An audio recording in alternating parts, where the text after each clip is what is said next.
Well, so we would really like to welcome all of you for this WAPOR webinar looking at public opinion about the United States presidential election. And as I think many of you know, this coming Monday is first of all in the US Martin Luther King Day, but it's also the day that we peacefully transfer power, and Donald Trump will be only the second person to rise to and to serve two non-consecutive terms as president. And of course, there is a lot of world interest with many of the foreign policy and other policies that President-elect Trump has campaigned on and is talking about.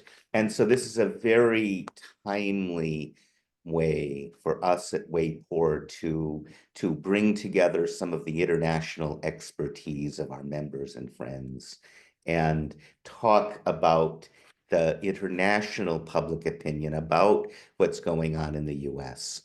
Looking at our two closest neighbors, Mexico and Canada, and also at Europe broadly. And I'm really honored to be joined by Francisco Abundis Luna from Parametria in Mexico, Michael Adams from Environics in Canada, and Nicolas Beckhoove from Varian in Belgium, but looking at all of Europe.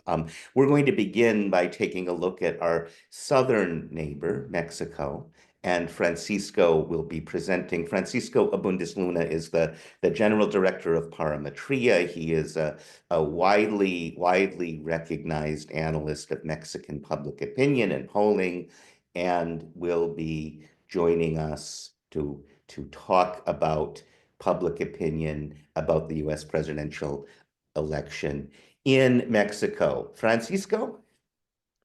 Thank you, Chase. Thank you, Michael, Nicholas, to have the privilege to be together in this webinar. Well, as you might know, Mexico has been part of now, for practical purposes, domestic politics in the US. We were part of the campaign. We were part of, well, some of the next president of the US proposals were very focused on very specific topics like immigration, trade, and well, according to The Economist, the level of, if we classify different countries on the level of risk that we are on now with this new president, I think Mexico is first in line. So in the US, I think that they have a very good idea of what Mexicans think, because we have been studied for a long time. Just to give you an example, during the 90s, I had the opportunity to check the data bank of the WAPOR Center, and there were about 700 questions about Mexico just in that archive, beginning in 1938, what Mexicans thought about Germans and Americans, and just before the Second World War. So in the US, they have a pretty good idea of what Mexicans think. Unfortunately, in Mexico, we don't have that all that information. But what I'm going to present now is pretty much what Mexicans are thinking, feeling about this challenge that is very obvious for us, I think. So as I said, what most analysts think that it's relevant for in this new administration is the shift in immigration and border policies, potential tariffs on Mexican goods, and enforcement of what is called in Mexico the TEMEC, the free trade agreement, U.S. military involvement and anti-drug efforts, and the crackdown on immigrants and migration, which is a little bit different to what might happen in immigration in general. First, I want to say that we have a new president in Mexico. It's the first time that we have a woman. She has very high level of approval. Pretty much is over 60, but if you conduct face-to-face surveys, she's more around 80%, which I think, as you know, in any country, that's a pretty high number. Here, I have to include a methodological note. In Mexico, we still don't have, we cannot have a representative sample with an online survey or with a telephone survey. So the only way that we can guarantee that we have the general Mexican public is with face-to-face interviews. So what the numbers that I'm going to present, I think they have that advantage that it's a representative sample and are face-to-face interviews. So this level, I'm starting with this because for the new presidenta, the new president, it's very important to keep this level of approval, and this confrontation with Trump, it's in between, though, or it can question these numbers. These are recent surveys that have been published, ENCOL, our own surveys, Parametría, and newspapers like El Financiero, El Heraldo, they have published just phone surveys, and there is another online survey. But household surveys or face-to-face, we just have four, Buendia and Marquez, and De Las Heras, the other two. As you can see, there is a big difference between 64% compared with 80%. For Mexicans, this is no, I mean, just incidental, but I think for every person who is a serious analyst, especially in risk analyst, or for some diplomats, these differences are not natural, and you can see that having these differences is not normal, to say it in a practical way. So, and the level of, I just compare here the level of intensity with the former president López Obrador, who had as well very high level of presidential approval by this time on his administration. So this is one factor that we need to take into account. So how the government in Mexico is going to react towards all these Trump's sayings and all these statements. First, I want to give you some numbers in general. Most Mexicans have a positive view of the U.S.-Mexican relations and in general of America or Canada. And they have been more negative in the past year, but they are pretty high, as you are going to see. Most Mexicans are aware that Trump's presidency victory, but the percentage is lesser compared with 2016. Mexicans have highly unfavorable views of Donald Trump, naturally, but to a lesser extent as the beginning of his first term. This is just, well, the difference is not that large. A majority of Mexicans think U.S.-Mexican relations will worsen with the new president, but not to the same extent as Trump's first term. This is interesting. I mean, there is a level of optimism compared with the first term. I don't know why, but that's the perception of the public. Close to a majority of Mexicans believe Trump will follow through on his promises, and we're going to check those numbers. First, well, this is a long time series. It's almost 10 years. How would you rate the current relationship between Mexico and the U.S.? As you can see, during Trump's 4 years, the bad or very bad was quite high, and as soon as President Biden was in the presidency, that that number changed radically. And now that number is going down again, but still is on the positive side. Um, the opinion of Americans as citizens, and this is very important, I think, because in Mexico we distinguish between the government and the citizens. There are about 1 million Americans living in Mexico. Well, in a country of 130 million people like Mexico, that's not a very large number, but it's the for practical purposes the largest population of foreigners in our country. So the opinion of America as a country, the US as a country, of Americans as citizens is good. As I said, 10 points less people know about that Trump won again the presidency. And you can see here how sensitive the Mexican public can be about the opinion of a different president. I mean, I have here examples of George Bush, Donald Trump. Obama is not here, but he was as well on the positive side of the equation. But you can see here the radical change on what is the opinion for Donald Trump and what is the opinion of for a Democrat president like Joe Biden.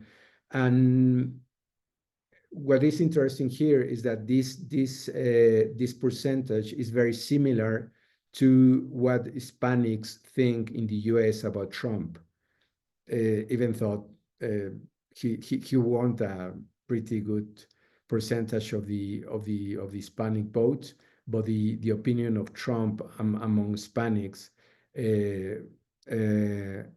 according to Pew Research, is similar to this one. Once again, this is another way to see it. Do you think the relationship between Mexico and the US will improve or worse during the administration? Obviously, people think that it's not going to improve. And what is interesting here is this question compared with the past administration. Do you think Donald Trump will follow through with the threats he made against Mexico during his political campaign, or he will do nothing? For some reason, there is a perception of risk now that is not, I don't know if that's related with the idea that the presidency now in Mexico is quite strong, maybe because not many things happened during the last administration, and Trump, he had very similar statements. I don't have a clear explanation for this, but for some reason, and the difference is, I mean, it's almost 10 points, it's eight points, but I think it's more obvious in the one he won't do nothing. I mean, it goes from 25 to 41%. So there is some optimism here for the Mexican public that it's difficult to explain. Now, talking about trade, Mexicans' awareness of the free trade agreement with the US and Canada has fluctuated over time, but a majority is aware of its existence. A majority of Mexicans view of the free trade agreement as more more beneficial to the US. This is interesting, especially US and Canada businessmen or entrepreneurs and consumers have benefited more than Mexican consumer and entrepreneurs. This is interesting because we have followed this for a long time, and this has been the idea of Mexicans pretty much since 1994 when this treaty was signed. A majority of Mexicans support the continuation of the free trade agreements, but they would prefer some changes. So have you heard about the what used to be NAFTA and now is the USMCA? Yes, as you know, most of the people, sometimes it has more visibility, especially when there is a renegotiation, like what happened in October 17, but in general, it's pretty visible. This is interesting. Since the North American Free Trade Agreement came into effect more than 29 years ago, which country do you think has benefited the most from this free trade agreement? Canada, Mexico, or the US? I think it's very, I don't know, Mexicans, this changed a little bit from north to south. North of Mexico perceive more benefits, but still they most of the Mexicans, they don't think that Mexico is taking advantage of this. Most people think that is the US, even more than Canada. And here, if we try to divide or split this by segments, the perception of benefit, I don't know, this doesn't match with the facts because I think in terms of employment, and to give you an idea in hard numbers, the salaries in Mexico, north of Mexico, since this free trade agreement was signed, improved about 50%. But maybe not many Mexicans are aware of that. The level of consumption or the prices that we have now for many products are, I think, a direct benefit for consumers. I mean, I can give you a number of facts in economic terms, but more than that, people think that they don't benefit as the rest of the components. No, people like you, just 35% of people who was interviewed. Mexican consumers in general, 41, Canadian consumers, 60, US consumers, 63, Mexican businessmen or entrepreneurs, 53, Canadian businessmen, 64, US businessmen, 69. So this is very interesting because I don't know, maybe there is a general attitude that we as Mexicans, we always had the worst part in pretty much every treaty, but I think this is more historical than factical. So what is the even, I mean, there is once again here a contradiction. I think even when people like you, or I mean, those who were in this interview, or the Mexican consumer, they don't think that Mexicans are benefited, but the general public want to continue with the free trade agreement, but with some changes. Migration, very sensitive topic because it has changed a lot. Views on migrants allowed into Mexico have fluctuated over time, and I think all this depends on the level of intensity, or the number of people who are going through Mexico, becoming slightly more negative since 2022. I think now it's more common or more obvious to see now immigrants in many cities in Mexico, and we didn't have that 6 years ago, 5 years ago. So there is a change in attitude.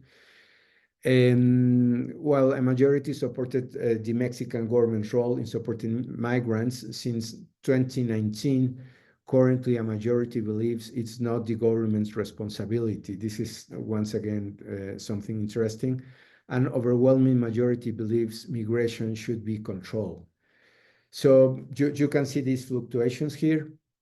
Do you agree or disagree with the Mexican government allowing the entry of migrants from Central America and other parts of the world? You can see the switch here from November 18 to September 21, that most people disagree, and the public seems like became more sensitive. The mass media coverage, I think, might be an explanation for this.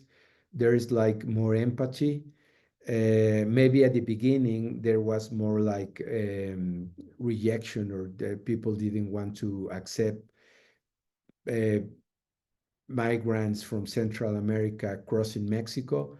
But I think here if I can find an explanation how we now change to this level of empathy, even when our last percentage doesn't look that well. But you can see that at least for a couple of years, Mexicans accept more this immigration.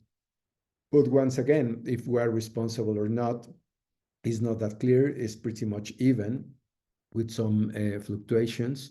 So the role of the government is pretty much divided.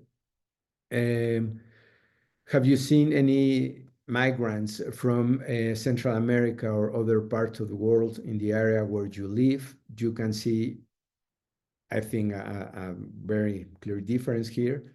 It used to be much 50-50, and now it's more like 60 something, 30 something. Almost two-thirds of the Mexican population now have seen or they can testify that there are immigrants in Mexico.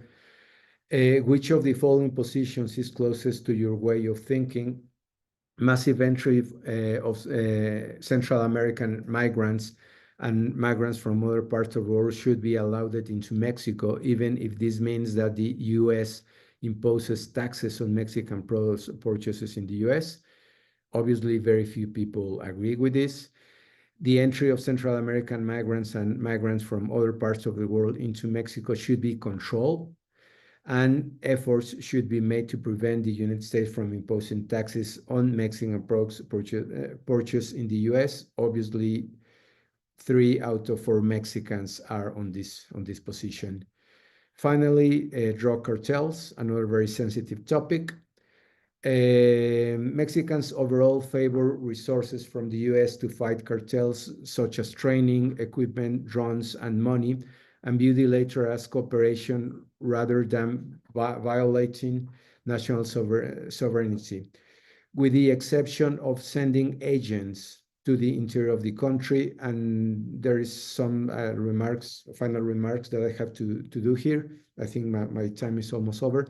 The view that U.S. intervention may change the situation in Mexico has decreased since 2019, while the view that it would stay the same has increased.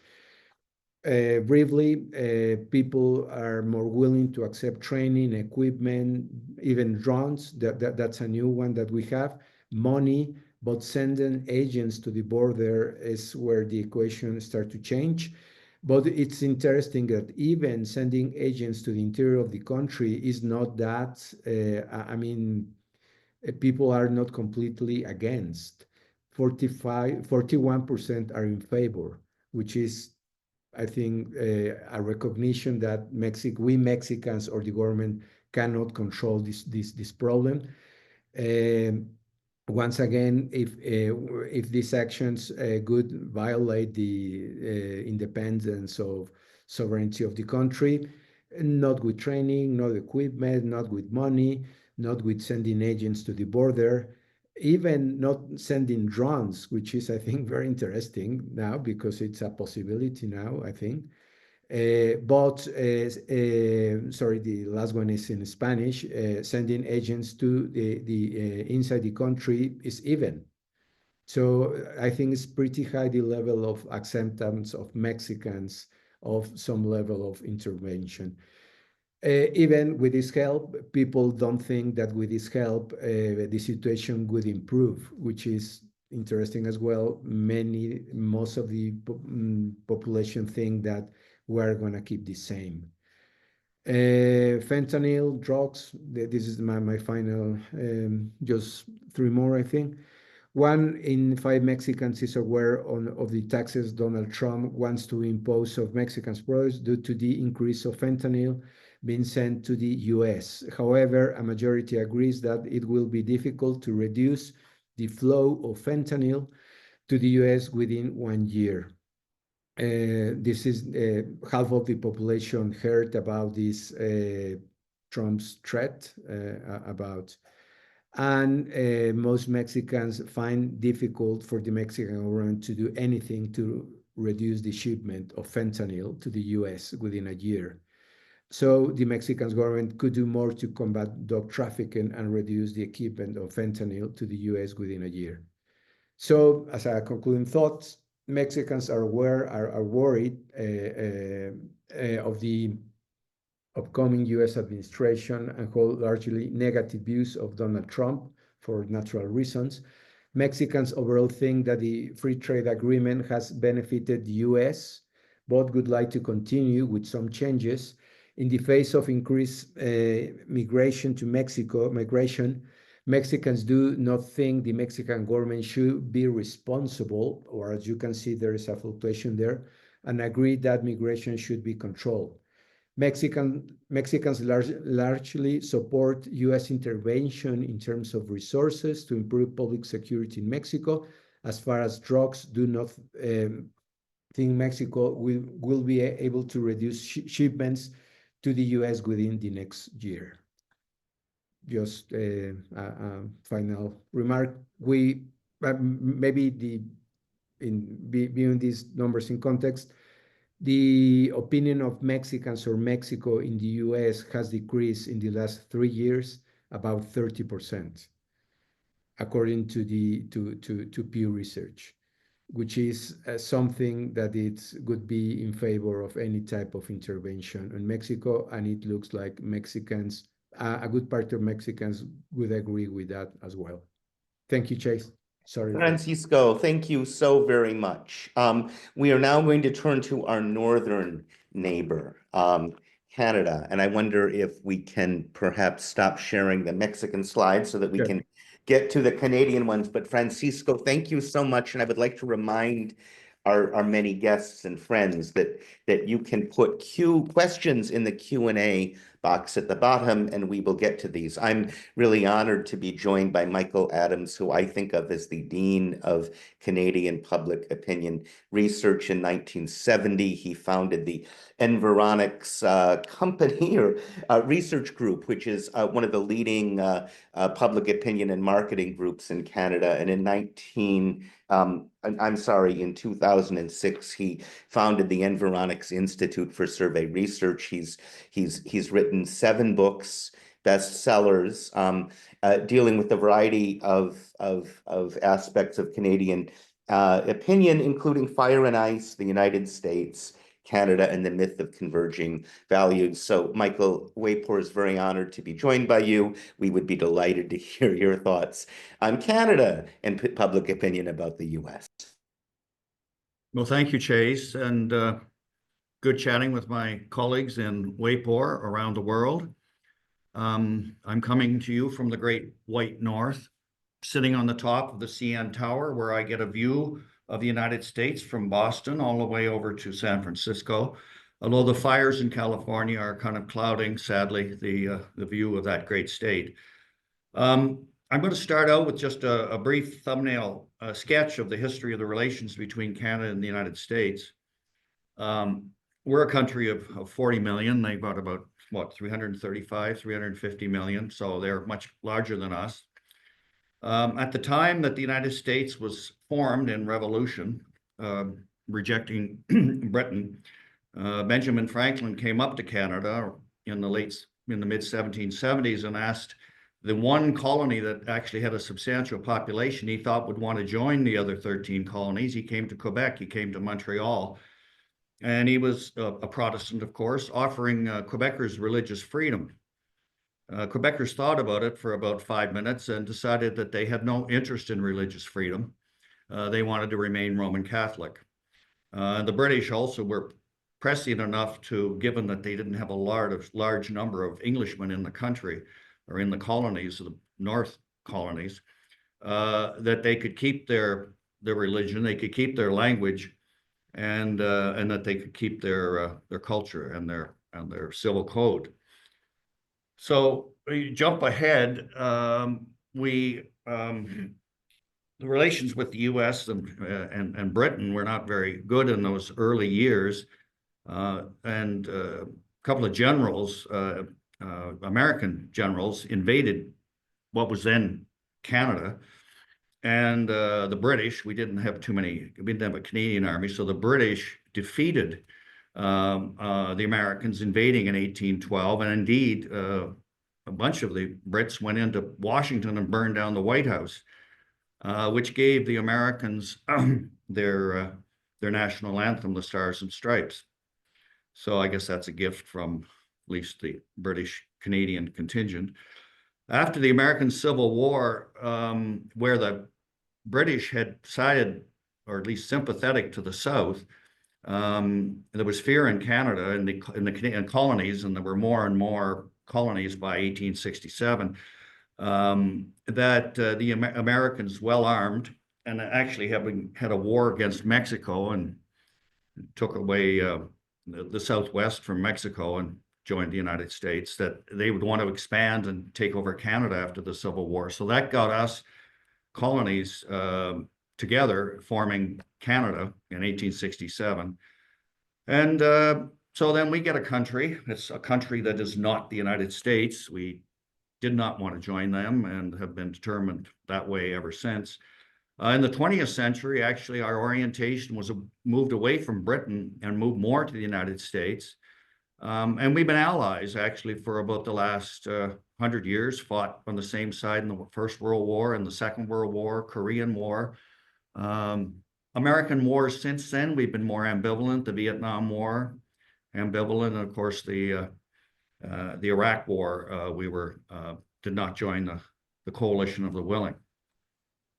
So what I'm about to present you with are the results of surveys that we've been conducting, tracking surveys in Canada since about 1976. Initially, it was door-to-door interviews, and it eventually evolved to telephone interviews, and now it's kind of a mixture of modes, but we try to make sure that we're dealing with the same representative sample of Canadians. Well, we love asking Canadians how they would vote or who they would favor in American elections. We've been doing this since the 1980s. And most Canadians in this last election would have voted for Kamala Harris.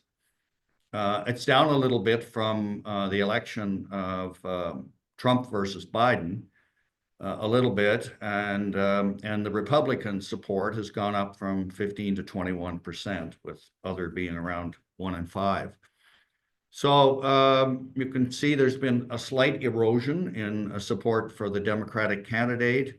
This is coming mainly from younger voters, not older voters. Older voters are pretty solidly Democrat, but younger people are tilting a little more, although still with a majority, particularly young women, a majority tilting toward the Democrats. Historically, this is interesting, we haven't always been a pro-Democrat country. When we surveyed in 1988 with Michael Dukakis, the Democrat candidate against George Bush, George H.W. Bush, it was tied, and you can see that for about a third of us, we really didn't have any opinion. We weren't that engaged with American politics then. Clinton versus George Bush, when he was running for re-election in 1992, Canadians actually would have preferred by a narrow margin George Bush, the Republican. But things start to change once Bill Clinton is elected. And in 1996, when he was running for re-election, in response, I think, to a rising and more robust Republican Party led by Newt Gingrich, where the Republicans got more into identity politics, more religion in politics, Canadians did not react to that very well. And you can see when Clinton was running for re-election in 96, he was overwhelmingly preferred over Bob Dole. And that sentiment then, where we're starting to become a little bit cautious about Republicans, carries on in the year 2000, when Canadians are tilting by a margin of 20 points for Al Gore, the Democrat, over George W. Bush in that election. And then you get 9/11, and then you get the American response to 9/11, which is, of course, the invasion and the war in Iraq. And Bush asked Jean Chrétien, our prime minister, to join the coalition of the willing, and Chrétien courageously said, no, thank you. And in the next election, there then in Canada is an overwhelming support for John Kerry as a Democrat candidate. We loved Obama. both times, I guess in 2012. I mean, it was up to 78% down to 12 for Romney. And then we get Clinton and Trump. And again, Canadians still are favoring the Democrat candidate over Trump. In 2016, we favored Joe Biden. And then in this last election, we are favoring Harris over Trump. Although you can see there's a slight increase in support for Trump. And again, as I said, it's younger people, and particularly younger men, and perhaps younger, less educated men, which is a bit of a reflection on some of those trends that you see in the United States. This is actually then giving a bit of detail on those on that support. So this is in the recent election, and you can see among young men, it's Harris and Trump about equal, 36 each. But as people get older, 42% Democrat, and then among the elders, people 55 and over, overwhelmingly are Canadians supporting Harris. And then that's among men, and then among women, even young women are supporting Harris at about the same level as older women are. But overwhelmingly, then women are rejecting the Republican candidate and Trump in particular. And again, these are kind of parallels that you see in the American voting preferences. So, yes, yeah. Oh, there I go. So historically, Canadians have had a very favorable opinion of the United States. I say historically, since we started measuring this way back with Ronald Reagan. And you can see the favorable, 72, 83%, all very high percentages throughout the 80s and 90s. And then we get into the period then of George Bush, 9/11, the war in Iraq. Then you get the election of Obama, and then we think, oh my God, the Americans have come to their senses again, and they elected a black man. Isn't this terrific? And we think that's great. And he's a Democrat. And then you get the election of Trump, and then there's very negative reactions. And this is an opinion then of the United States.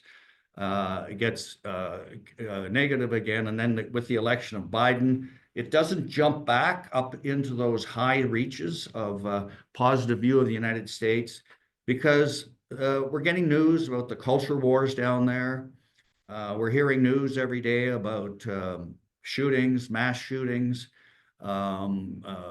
religion in the United States, what they're teaching kids in school, and all of this sort of thing.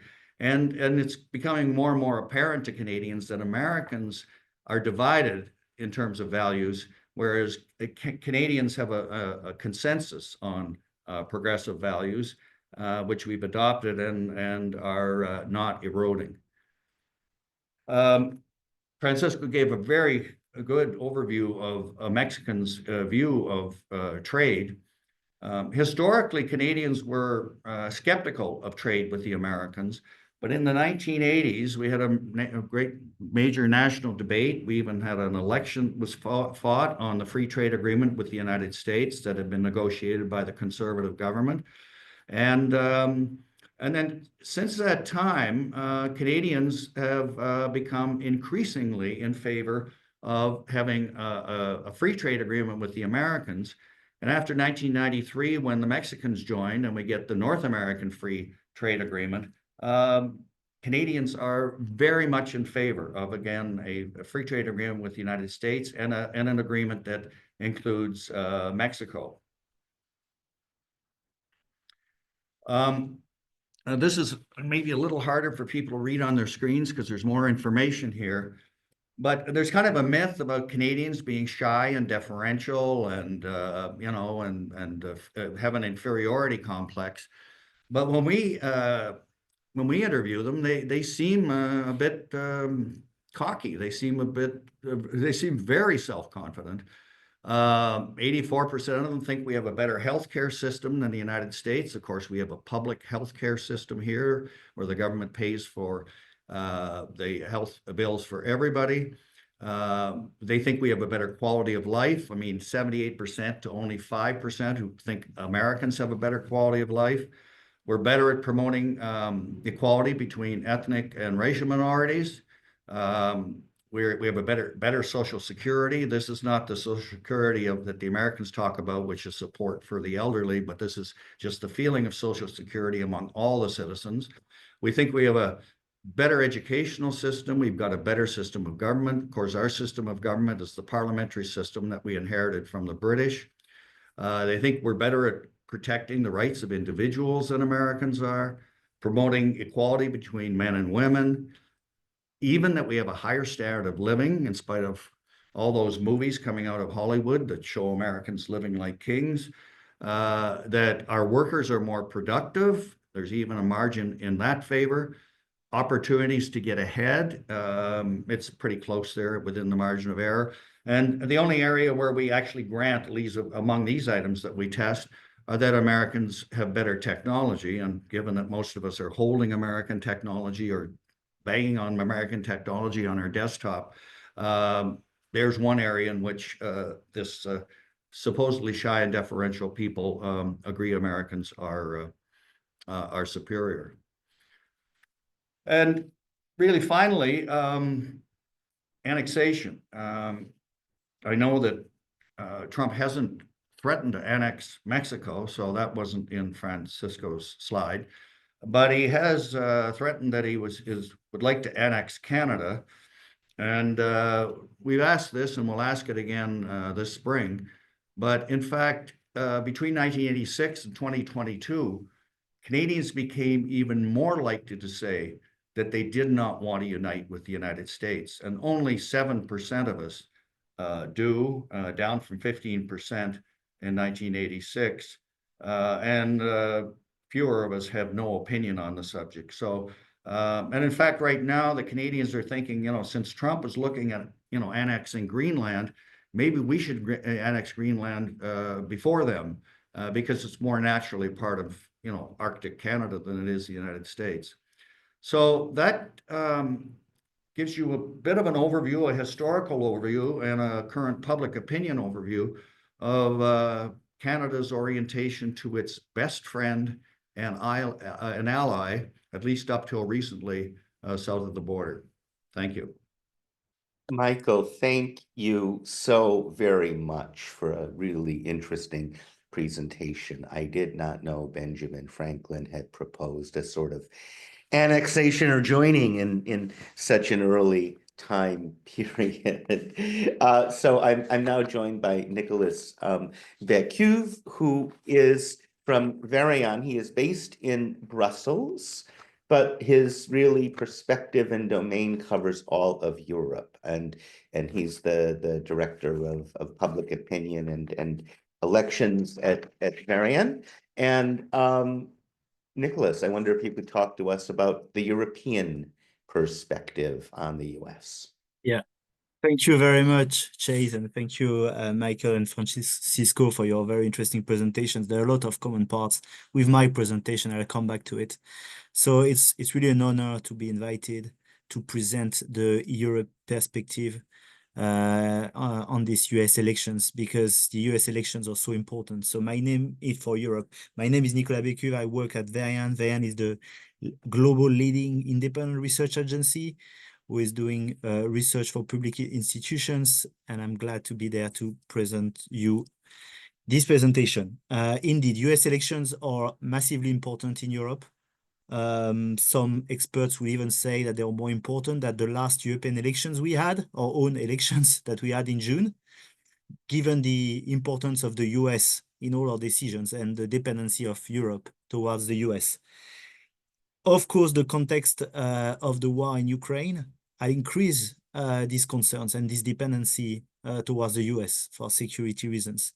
And so also in a globalized world, with more and more trade, the relationship to the US is even more key. So important is to have this presentation to understand the perspective of Europeans towards this election, and also offer a perspective of how Europe also think of doing with the new American president. So this presentation will be mostly based on Eurobarometer data. At Verian, we are proud to be responsible of the Eurobarometer surveys for the European Commission, European Parliament, and the other institutions. The Eurobarometer since 2004, the Eurobarometer surveys are face-to-face surveys conducted in Europe, which provide a unique perspective on public opinion with trend capacity to analyze trends since the last 50 years.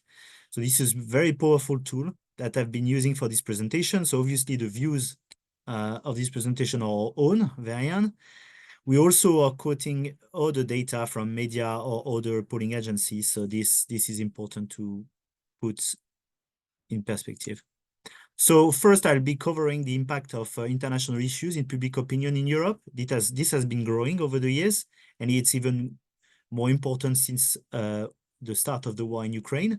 Secondly, how the European views evolve on the US, and very interesting that we'll see a very similar chart than the Canadian one about the perception of the US through the years. Third, what was the reactions to Trump elections? So on this, we have a few data only, but we have some interesting elements to gauge the reactions to Trump election.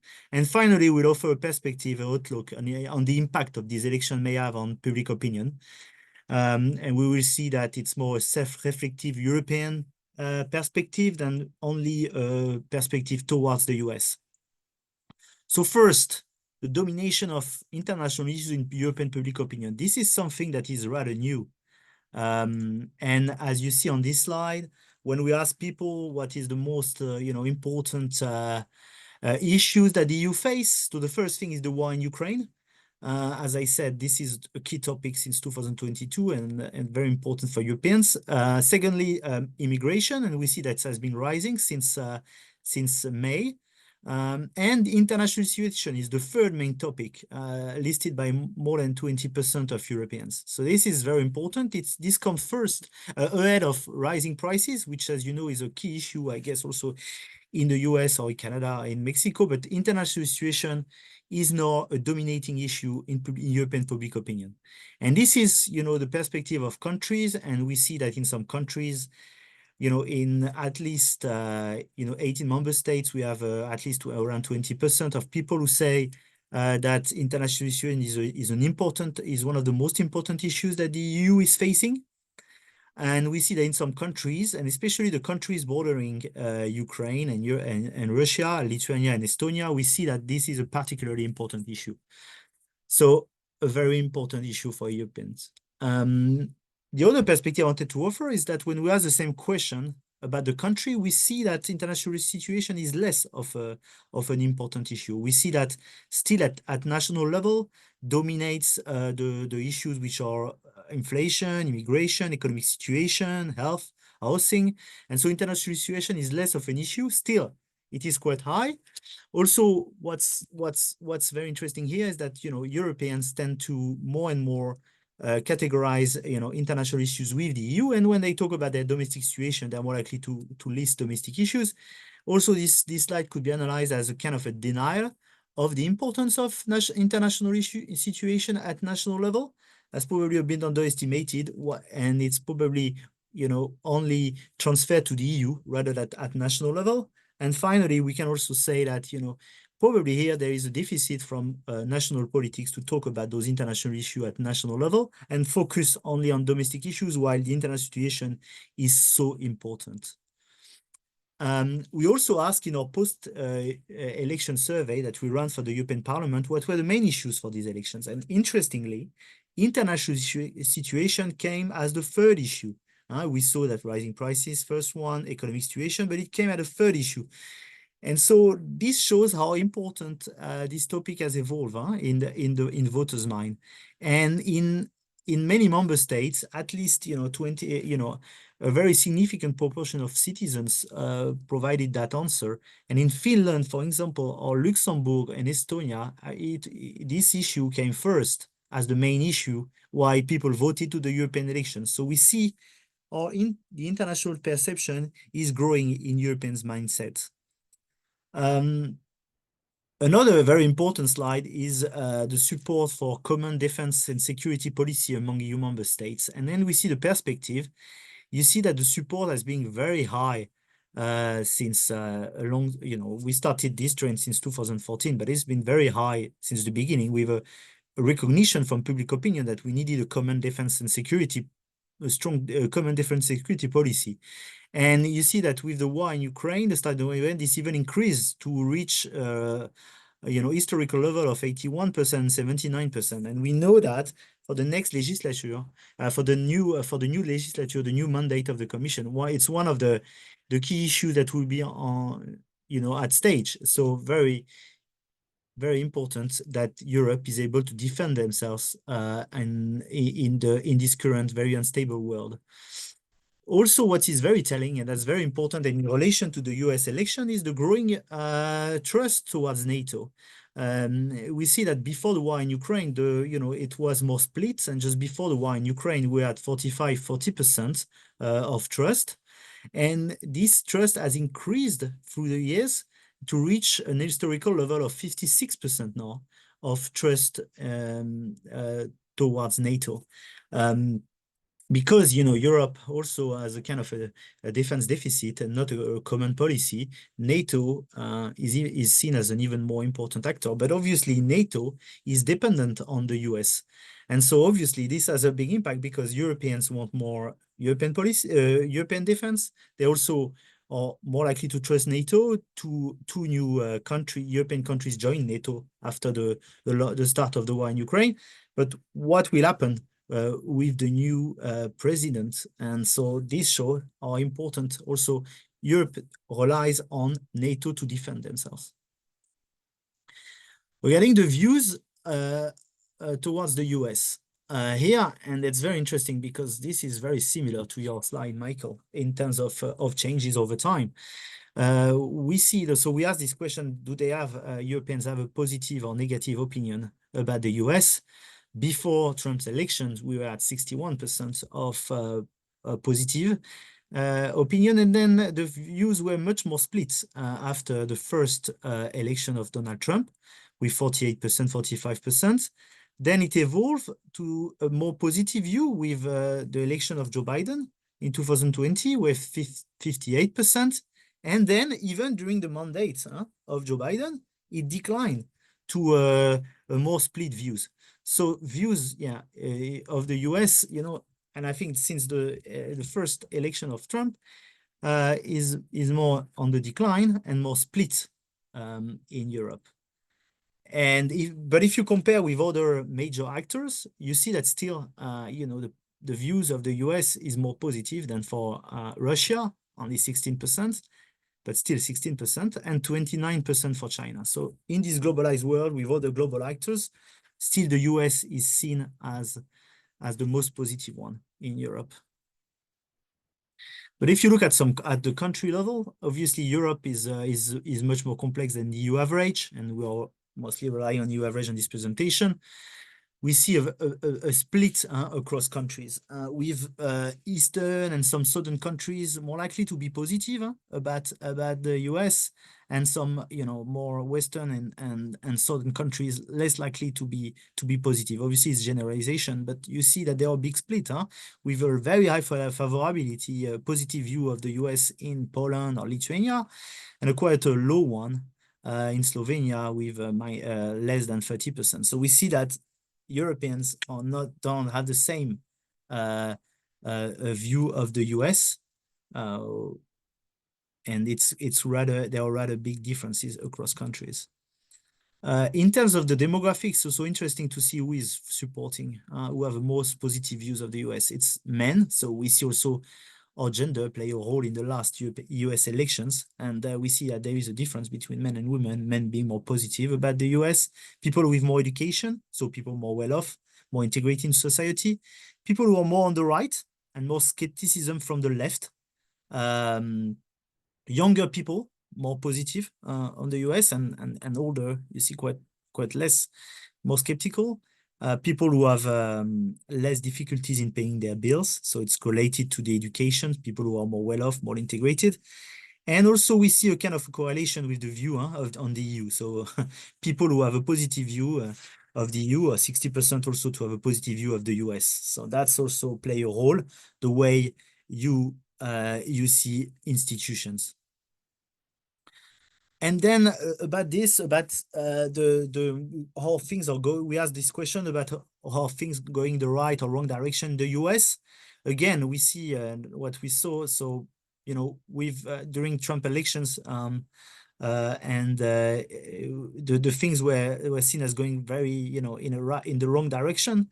Then we had the election of Biden, and you see the major shift then you had a majority, a slight majority of people who were seeing things that were going in the right direction. And also, you know, this is linked to also the message relayed by politicians in Europe, where, you know, the victory of Biden in 2020, where it was really seen as something very important.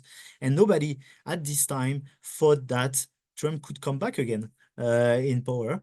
And, you know, everybody thought that things would go right. And you see that even soon after, 2 years after the election of of Biden, we see that the trend grown again to things are going in the wrong direction. And just before the last election, a majority, more than 50% of people were saying that things were going in the wrong direction in the US. And so it will be interesting to see what comes next for the next trend after the election of Trump. In terms of reaction in Europe, so first, there was this survey from Gallup about who would you vote for president, similar than what you showed, Michael. And we see that in most European countries, this is, you know, they would vote for Harris. But what's interesting is that in many European countries, actually a majority would have said Trump. And this is the case in Hungary. And you know that in Hungary, the current, president as a prime minister has some ties with Donald Trump. You also see that in other countries, like in Romania, and I know you remember the last presidential election where, you know, was highly influenced by TikTok and so on, the candidates. So you see that there were quite a lot of people who were supporting Trump. So of course, at EU level, we had more supporters of Harris, but still in many countries a significant share, including countries like Slovakia, Bulgaria, or Hungary, where a majority would have voted Trump. So the picture is different than on the first mandate of Trump, where we see a bit more support in Europe for Trump, and so Europeans seem to be a bit more divided on the issue. And in terms of reaction, so this is just a glimpse of what how the media reacted. But I think what we can clearly take out of it is, would Europe stay united, in this after this election? And also, can Europe be united while we face major political instability? And these were the big questions that were raised at the elections of Trump. And still, we don't have a clear answer to this. There was this poll published by YouGov about what people expect after Donald Trump's election. We see a majority that see that it's likely that that US will stop financially and military support to Ukraine, which, if you reflect with the other slides, is a major concern for Europeans with the war at our borders.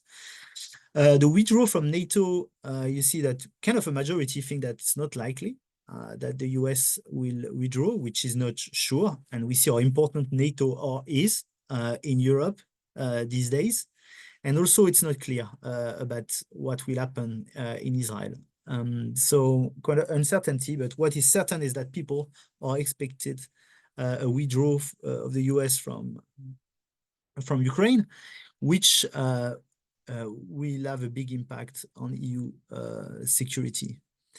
In terms of immediate reaction, here we see polls in Germany and in France. We saw that the results are correlated. People are not very optimistic. They are quite negative about this election, or not very positive. And they are quite worried about the economy, worried about safety in Europe. and worried about the situation in Ukraine. So this is, what the main message is, that, this election raised concern in the EU. Also probably because the EU didn't have the capacity or the time to build their own independence. So in terms of outlook, what we can expect, the main question is, will Europe will have more unity, more, integration, and we know that people are expecting that, or division? And that's the key question, because obviously we also see that Donald Trump is playing with that in Europe, supporting various candidates in European elections.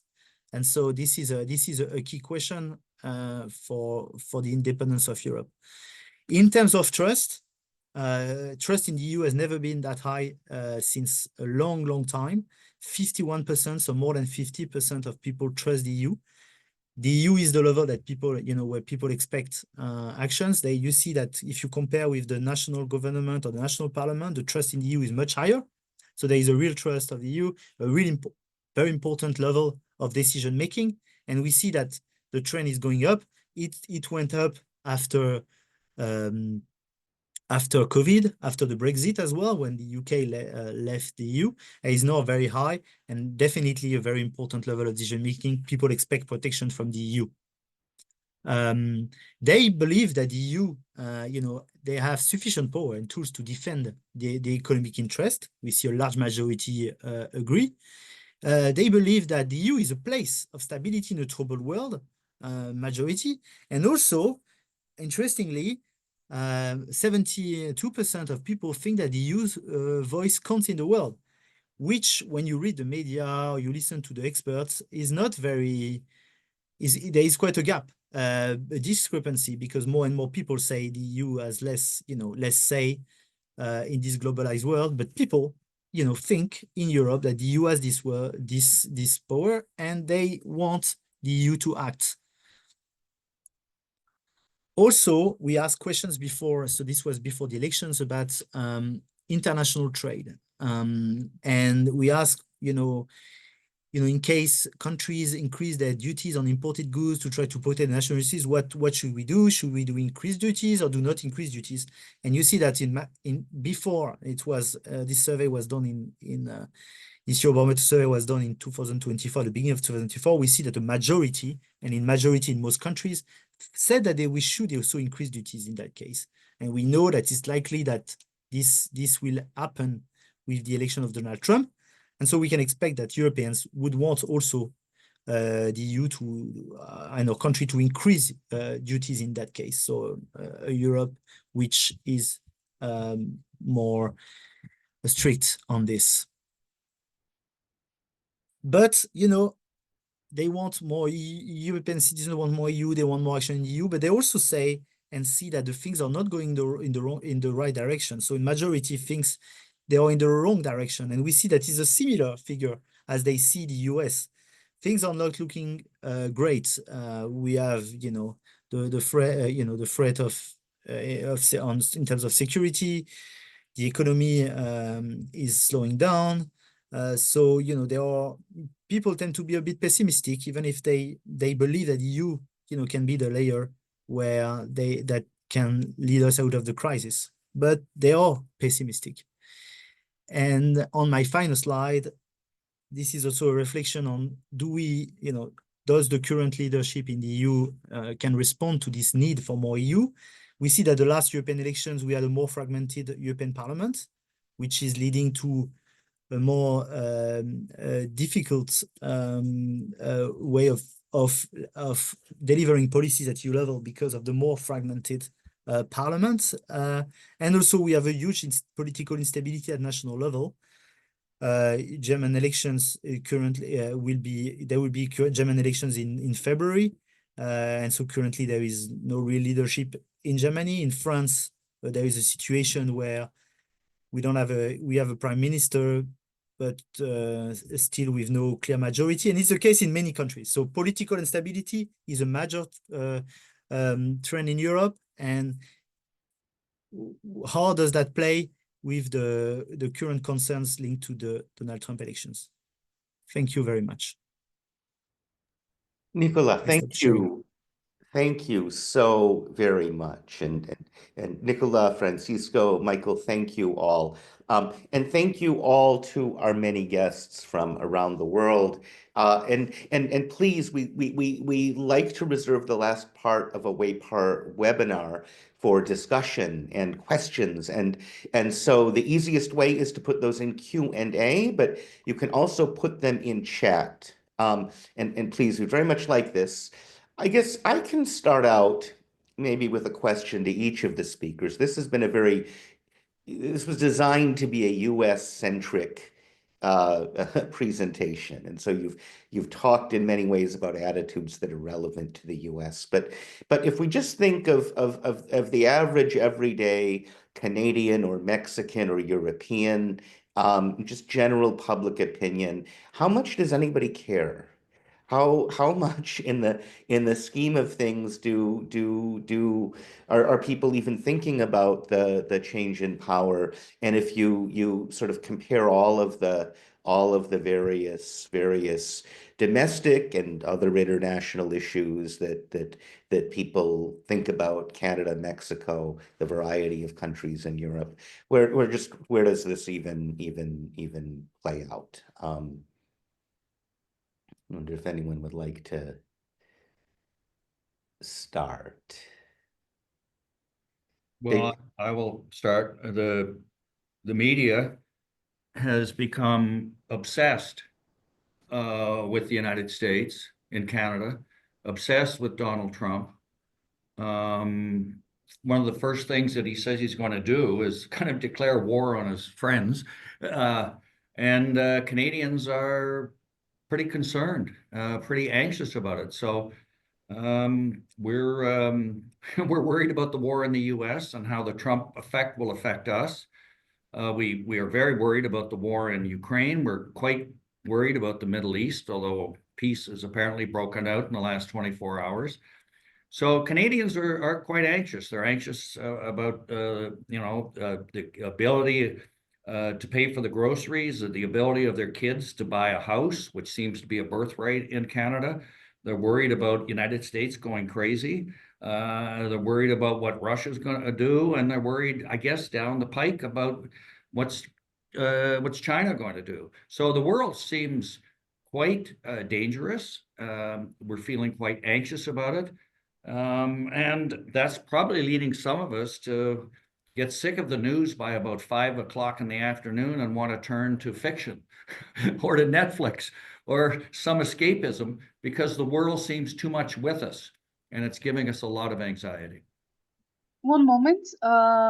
I see that there is a participant, Claire Durand, who would like to ask a question. I will allow her to speak. So Claire, you can go ahead. Oh, of course. I wonder if it would just make sense for Francisco for us to hear sort of the Mexican and European perspective in this, and then absolutely former WAPOR President Claire Durand, let's have her join us. Of course. Okay, so should I go ahead, please, yes. Well, just to give you an idea in numbers, about 85% of the Mexican exports go to the US. In terms of foreign currency, the money that Mexicans send from the US, I mean Mexican workers that send to Mexico who are working in the US, is the largest source of foreign currency, more than tourism and more than oil. So for some regions in Mexico, the level of dependency that we have is very obvious. So it's difficult for the general Mexican to translate what's going to happen when President-elected Trump talks about new tariffs, new taxes, the intuition is that if he decides to impose, let's say, a tax of the money that Mexicans are sending to Mexico, or if he imposes a tax of the cars that we produce, or if he, I mean, there are many ways. That's just on the economic part. On the social part, if he didn't, and that's happening already, the numbers of people that can be deported, not just Mexicans. I mean, there is some concerns about people from Venezuela, from Honduras, from Guatemala, from Haiti, that they can be just can be deported, but just to the Mexican border. So, and we have many examples where some cities on the border, Ciudad Juárez in front of El Paso, Tijuana in front of San Diego, many other cities in front of Texas on this other region. I mean, there are so many cities just on the border, just on that crossing, that can have some very evident social problems with that if he decides to do that in massive numbers. So well, yes, I think the imagination sometimes can it doesn't have to be it doesn't have to go that far to think some of the practical consequences. And I wonder, believe it was Pierre Trudeau who said living next to the United States is like sleeping next to an elephant. You feel every twitch and turn. There's an ocean between the US and Canada and Mexico and Europe. I wonder, Nicola, if Yeah, you're it has media talks a lot about it, right? And the recent, I think, information is the implication of Elon Musk in various elections in Europe, including the next one in Germany, where he said that he would support a candidate from the extreme right, and that has made a huge headline in Europe, and this is probably talked a lot about in higher levels, but in the European Parliament. This has created a huge turmoil, and a lot of MEPs, talk about to the Commission that this kind of interference and the way X platform is working and so on is not compliant with the EU legislation. So we see more and more the impact, and this influence, this information influence, and the importance of Elon Musk and his power, his informational power, his soft power, could have dramatic consequences in Europe. And so, yeah, that's a key debate at the moment. And what European can do to counter this influence and this non-respect of our data privacy legislation. I mean, our digital policies. So that's a key debate at the moment. And we had obviously the question on the war in Ukraine, the support of the US, which is key. But no, this question on the implication of Elon Musk in national election is also a key one, and that could create huge changes, because AfD is a very anti-EU party, so that can destabilize Europe massively and have strong consequences. Thank you. So I am going to now bring in Claire Durand, who is former WAPOR president. And Claire, you're in the panel now. Yes. Yes, okay. Do you hear me? We sure do. Yes. Okay. Well, I'm not going to say much more than what Michael Adams said in a way, but I'm trying to figure out in terms of public opinion what are the questions that we should ask. I'm pretty sure that right now, if we'd ask people, are you fed up with the news about Trump? We would have a 80% yes, or, do you think media should speak less about this? We would have similar situation. The thing is, I think perhaps public opinion have the reaction that the media are playing Trump's game in a way. I don't know what can be done about that, but it would be a good occasion to see how public opinion react to media's reaction to the current situation in a way. And so there are some jokes here in Canada, like we call US South Saskatchewan or things like that. But or people say that Canada should join US because they would have fun looking at them trying to figure out how to deal with Quebec. But those are our jokes. But in fact, media are speaking again and again about Trump while there is a war in Gaza.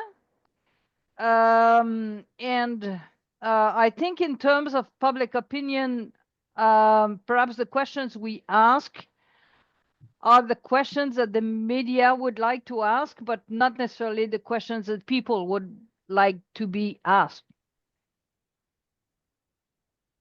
Thank you, Claire. Yes, I will say, as someone whose grandmother was born in Saskatoon, there's a part of my family that's always thought of the U.S. as south of Saskatchewan. Thank you. Nat Stone asks, what did European opinion, why, I'm sorry, did European opinion of the US become more negative in the second half of Biden's term, 2022 and on? It's a good question. I think kind of disappointment with the expectations of Biden's policy. I think there were a lot of hopes when Biden was elected, because there was a lot of say that world would be in a better place, and so I think a lot of hopes were thrown at Biden. And then there was a bit of a slight disappointment in a way, because I think the reaction was overstated, because it was in comparison with the negative views of Trump, which were very high. So I think there was an imbalance a little bit when he was elected, and a lot of hopes that didn't translate into, because the US have been disengaged in Europe since Obama, and in a way, I think the expectation was that Biden would be much more pro-European than Trump, which he was, but not to the extent to which Europeans were expected. So I think that's what happened. Thank you. Thank you. So we have an anonymous question that says, thank you, great presentations. Are there any recent examples that US policymakers pay any attention to the US global image? It seems that in the post-Cold War, this has not been a priority for the US government. And this maybe echoes a sort of question I had. We most definitely see the US image really across everywhere here, moving down from high to medium or less. And I suppose the question I might have is, does that mean, and if we think of Nicola, for example, does that mean that the EU becomes stronger as we become less central, or is it still up for grabs? And I suppose with Canada and Mexico, what exactly happens as the US gets less friendly? Does that mean that people see China or Russia better? Does it mean Canada thinks more of joining a pan-Arctic sort of alliance, or Mexico has many friends in Latin America that maybe also would be an alliance? How does this affect sort of not just the weakening of the US, but maybe the strengthening of other alliances, or does it just lead to sort of less unity overall?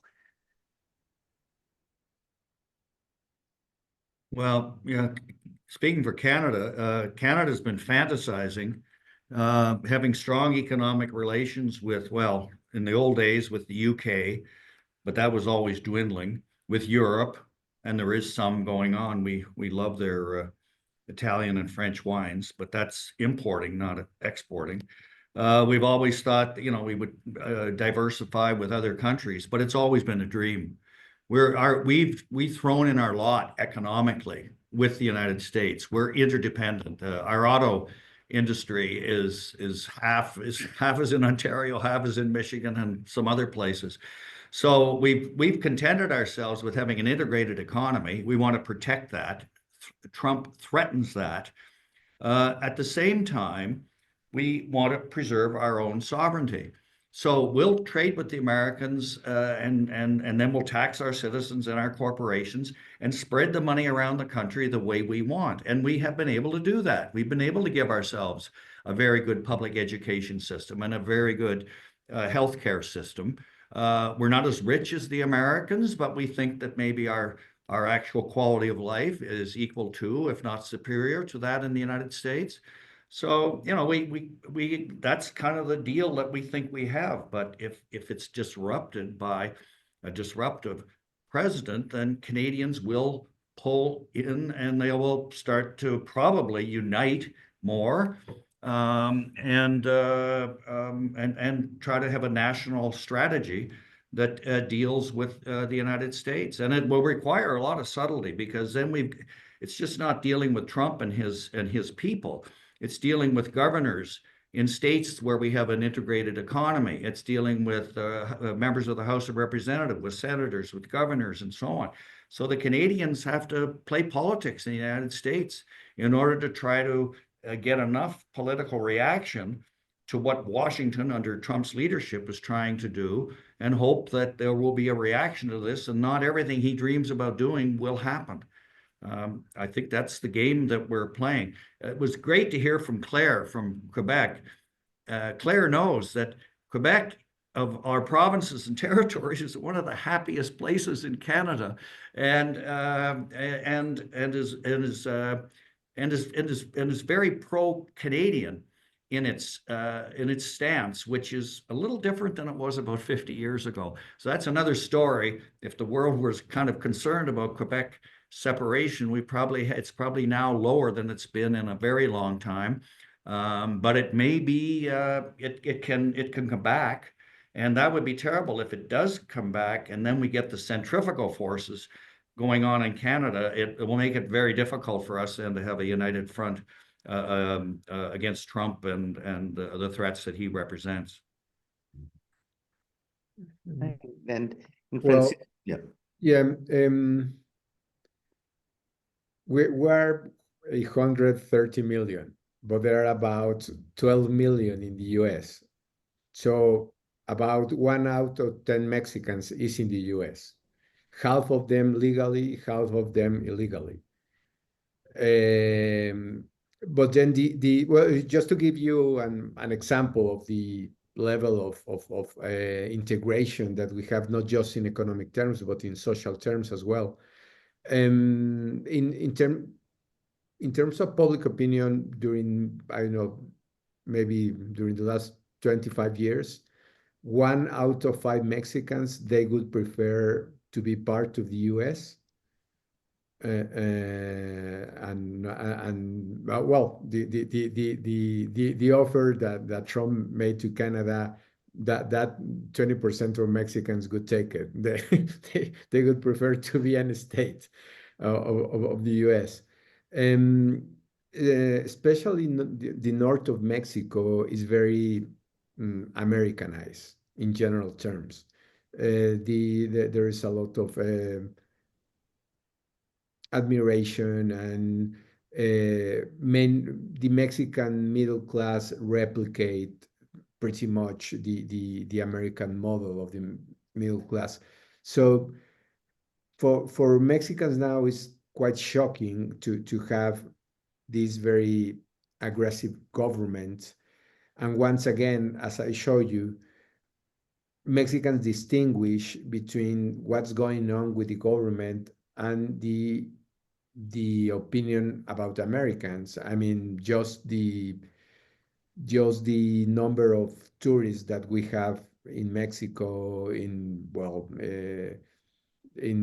different parts, the East Coast, the West Coast, or Cancun, or Los Cabos. So I mean, the social interaction is pretty intense.